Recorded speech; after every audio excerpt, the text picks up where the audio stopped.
Kassadin is a champion who needs no introduction to most League of Legends players. He has seen an absolute ton of competitive play for the longest time during his many years on Summoner's Rift, and as such, has a very long list of balance changes and updates. But what most people might be surprised by is just what kind of abilities older versions of Kassadin used to have, and just how he has been changed, both in subtle patch notes and in a kind of multi-part gameplay rework.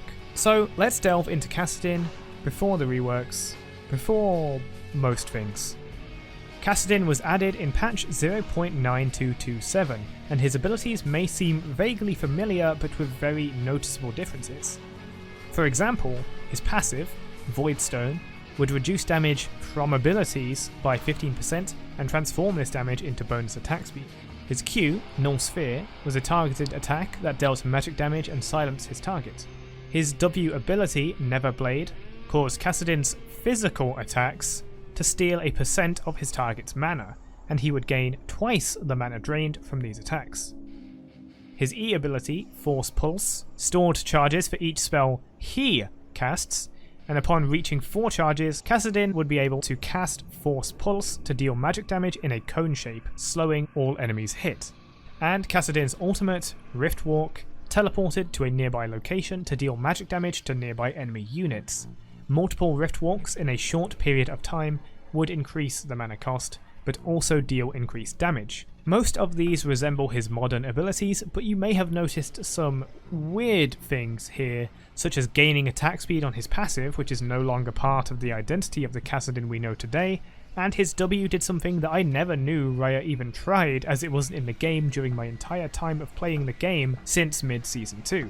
But it only gets weirder, as if you count any of these major changes as a rework, Kassadin's had a lot of them, even if it sometimes was just reworking one ability at a time. For example, in patch 1.0096, alongside some balance changes to his passive and Q, Neverblade had its mana burn effect removed, and now only restored mana, tripling the number restored when attacking enemy champions. But the real weird part is where they added a armor penetration steroid to the active W cast. For modern players, that's probably not the stat you'd imagine Kassadin would ever want, let alone receive in a patch. But you have to remember that League was very different back then. For example, ability power was called ability power because where AD, attack damage, empowered your auto attacks, ability power empowered your abilities, and things were much simpler. Older versions of Master Yi gained tons of AD from ability passives, but all of his abilities scaled with AP, because that's the power for abilities. So giving Kassadin armor penetration makes some sense under this context. If you wanted to slap people with melees, you would probably build AD to do it better. It's worth adding that Kassadin's W didn't actually do any on-hit magic damage as of yet. This would be added on patch 1.00120, removing the armor penetration steroid in exchange for 5 seconds of bonus magic damage. Kassadin would receive many changes to his numbers over several patches, but received his largest concentration of changes for quite a while in Season 3, patch 3.13. Kassadin received both buffs and nerfs, but most importantly gained a 10% AP ratio on the bonus damage from multiple Rift Walks, as well as refunding 50% of the mana cost so long as you hit an enemy champion with it.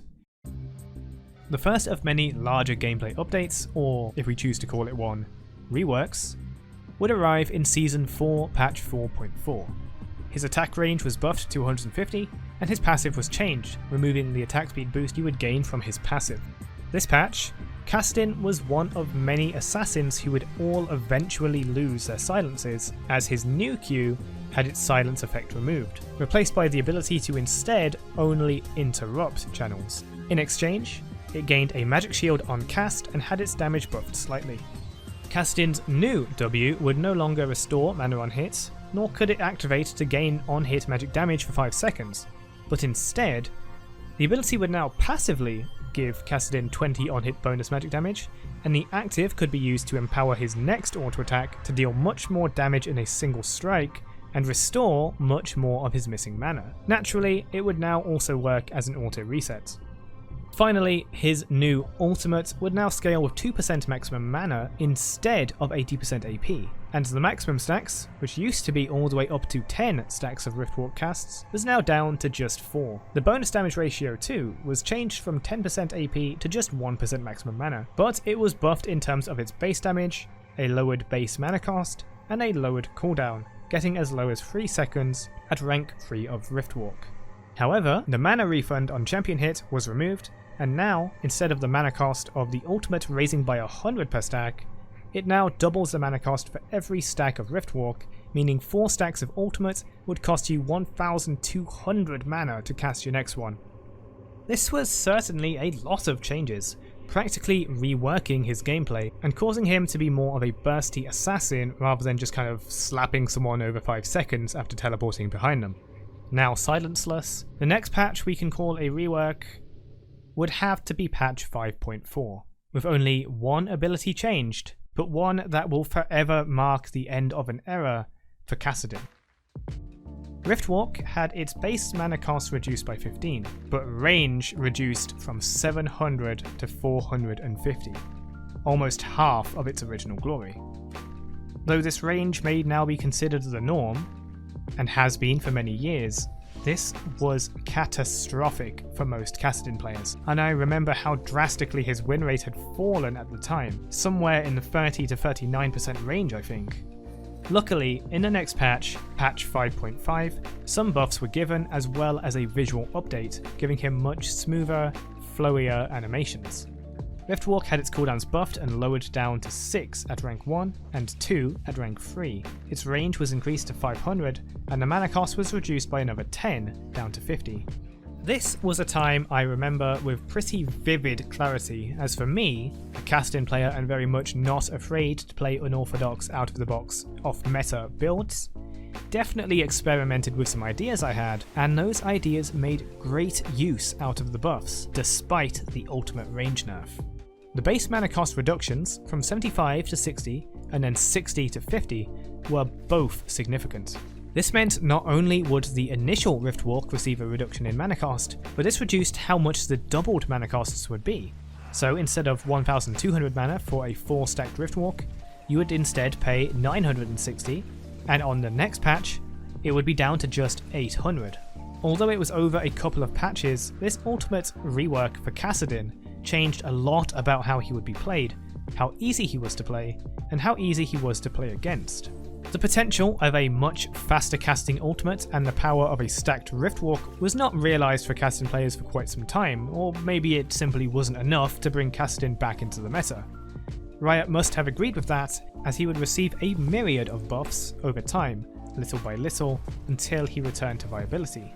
In patch 5.16, Kassadin would finally regain his ultimate's AP ratio, giving it 20% AP scaling on the base cast and 10% AP damage per stack of Riftwalk in addition to the maximum mana scaling they already had, raising the potential damage of the stacked Riftwalks even further. Kassadin received mostly nothing but buffs through till 8.17, where in patch 8.24b, they hit his base health regeneration by 2. But from then on, Kassadin would only receive number changes, besides the recent patch 12.6, where his splash art was changed. Overall, Kassadin's main reworks may be smaller in scale than many others featured on this series and most other reworks in League of Legends in general, but because of how powerful Kassadin can be, a lot of these seemingly smaller changes have had huge impacts on Kassadin and his players. Some of these changes mark changes in League itself, as Kassadin was originally a kind of Spellblade champion, an ability mage of sorts that still uses melee attacks, and really, way back in early League of Legends, melee attacks needed attack damage, thus the armor penetration. Kassadin changed with League itself, as kits became more focused and diverse, and as Kassadin was played as a very powerful AP assassin, so his kit changed to suit it, swapping a 5-second on-hit ability with a burstier stab. As League expressed more counterplay options with things like the Juggernaut reworks of Season 5, adding in a delay and a sweet spot to Darius' Q, which previously was instant, Kassadin had his ultimate range cut, giving more time and leeway to counter or position against him. Simply looking at older versions of Kassadin and contrasting directly with what we have today, the difference is simply staggering. I have played Kassadin ever since Season 2, shortly after I picked up the game myself, and have enjoyed every iteration. I think every single update to Kassadin has been a good one that is healthier for the game, including the Rift Walk, or Rift Limp as it was called, changes. Especially since my experimental build back then, a kind of tank Kassadin, very much enjoyed the cooldown and mana changes, even if that build is nowhere near as effective these days in Season 12. But, as always, I'd love to hear from you. What do you think of Kassadin's many strange iterations, such as his armor penetration on W, or the magic damage on hit, or even the mana burn passive on his older Ws? What do you think of the old Rift Walk range compared to what we have now? And do you think new Kassadin is overall much healthier than he was? And finally, do you like the new splash art? I don't know. Please let me know your thoughts on any of these and this video in the comments below. Shoutouts to the members OKJ, Nashborn, Awesome Toyota, Light, and AJG Beat 91 for supporting the channel. Thank you again. Thank you so much for watching. See you guys in the next one.